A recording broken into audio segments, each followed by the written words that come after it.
welcome to the Geek Legion of Doom, and this is going to be my haul for March 2021. Not a huge haul, but I have a few key items that I picked up, including a Grail item, an item which was kind of something I've been after for a long time, which is a little bit more expensive, hence why I haven't got quite as much.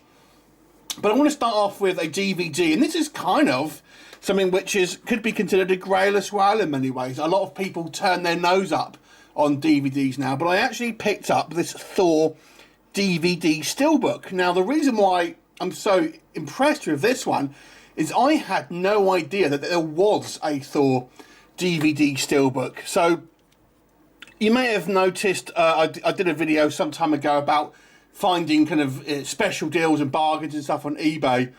And I was sort of doing that, and I noticed that there was a Thor steelbook that was, and it was written as Thor DVD steelbook. And I thought, well, there isn't a Thor DVD steelbook, so it's probably going to be the Thor Blu-ray steelbook that they've kind of mislabeled or kind of mistitled, so to speak. So I got it.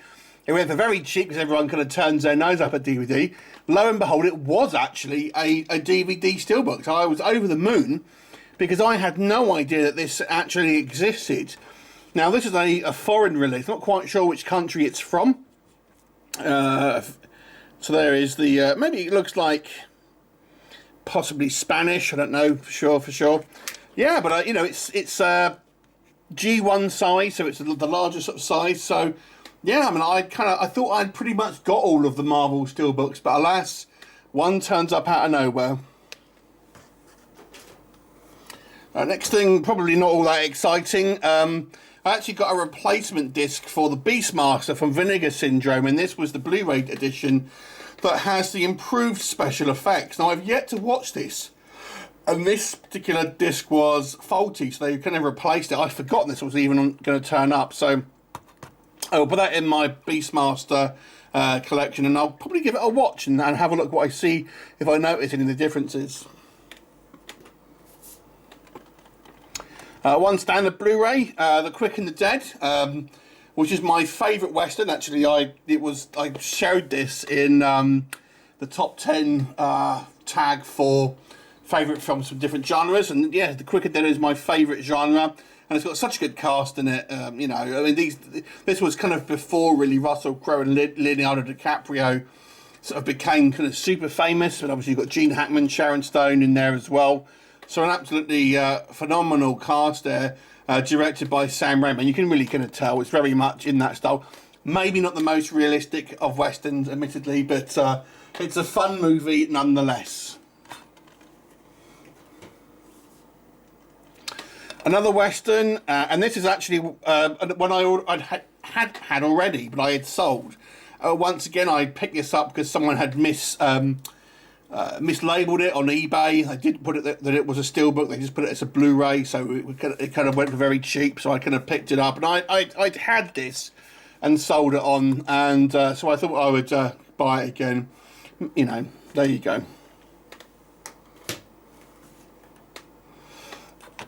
Next up, we have another Thor release. This is the 4K edition of Thor that was released from Zavvi.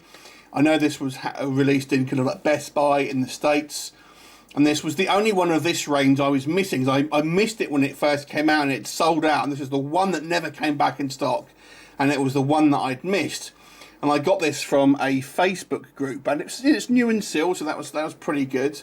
Yeah, so even though I don't think it's the most exciting of steelbooks, it's, you know, I was missing this one from this range, so now that one is complete.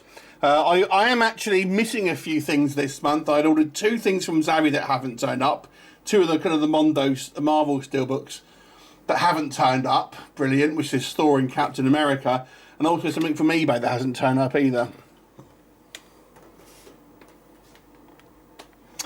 Next thing I got is the Batman 1989 Titans of Cult steelbook. No, I didn't actually have Batman 89 on a Blu-ray, and so I thought, you know, well, this one was kind of released, so I may as well pick this one up. I don't know really what I think about these sort of plastic cases, to be honest with you. I think they're a little unwieldy, to be brutally honest, but I like the actual steelbook inside of that.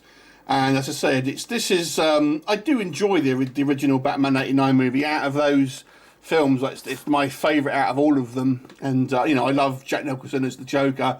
And to be honest with you, he probably still is my favourite Joker out of. You know, even I prefer him even over, you know, Heath Ledger and Jared Leto and all that. So controversial, I know, but he is my favourite Joker. Next up, we have American Werewolf in London. This was an Arrow steelbook, and Zavi did kind of like an exclusive slipcase. To be honest, I was a little bit unsure about this because I don't think this slipcase is particularly good, if I'm honest. I actually prefer the non-slipcase edition, and I was going to cancel this and then just get the regular Arrow version of it, but that sold out, and they all, you know, so I just kept this one. Yeah, I don't really like it. It doesn't really, it's not indicative of the film, the slipcase, but nonetheless, it's obviously a classic horror movie, probably the best known werewolf film, I would say. And I did have this on Blu-ray, but I had one of those kind of VHS editions. So, you know, this will go nice in the collection. Next up, with some Arnie action. You know, I'm a huge Arnie fan. And this one is the plain archive version of Terminator Genesis. Now, it looks similar to the standard release from Terminator Genesis, but the difference here, if you're not, you know, you haven't seen it before, this has a black background compared to the white background.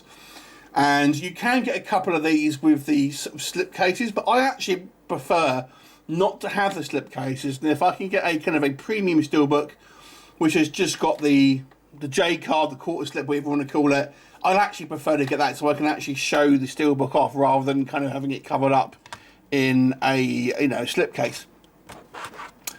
This one is limited to 500 copies, and I actually picked this up for quite cheap on eBay. Now, the guy who was selling it to me, then I bought it for quite cheap, and he was like, oh, he messaged me saying, oh, I'm a 70-year-old woman and I can't get this out until like 2 weeks' time because I'm ill or something. And I was like, is this like you trying to tell me that you don't want to sell it for this amount? But lo and behold, I gave him the extra time and it turned up. So it sounded like it was probably a genuine thing. So yeah, I'm pleased I got this, and I'm pleased I got it for pretty cheap, to be honest. Now for my final piece, which is my Grail item. And this was something that I've been after for a long, long time. And another Arnie one, and this is the Commando Directors Cut Japanese steelbook. There's already been two other steelbooks that you can both get in the UK, the standard and the Directors Cut. And this is the Japanese cover with it obviously completely kind of different artwork on it. So this one doesn't come up very often. And this one, to be honest, was a buy it now, and it was quite expensive, and I was kind of, I don't want to pay that amount of money. So I emailed the seller. Well, I did the offer thing. It says the best offer. So I offered him literally half of what the amount he had it on, so literally 50% of what he was asking, not really expecting him to take it. And he kind of messaged me back and said, oh, well, you know, can you go a bit higher? And then I was like, nah. And then eventually he took it. So I was like, oh, but it was still quite expensive, I won't lie, but it was obviously literally half of what he was asking. But yeah, so this is why I haven't got loads this month, because this one was a little bit more expensive, but it's one I've wanted to kind of try and kind of complete my Schwarzenegger collection. And I actually got to say, I actually quite like this cover. It's certainly better than the British Directors Cut one. Yeah, quite a cool pose there. So that is the Japanese version of Commando. So that is my collection update for March. Not a huge amount, to be honest with you. And as I'm trying to kind of buy less mass and get more quality, to be honest with you. I'd rather kind of spend money getting not so many, but get kind of maybe kind of, you know, more premiere or prestige titles and things like that, rather than kind of getting tons. Because to be honest with you, I don't have loads of room to keep loads of Blu-rays. Anyway, so that is the update. What do you think? Any kind of picks that you like? Let me know in the comments, and I'll look forward to seeing you next time. Bye for now.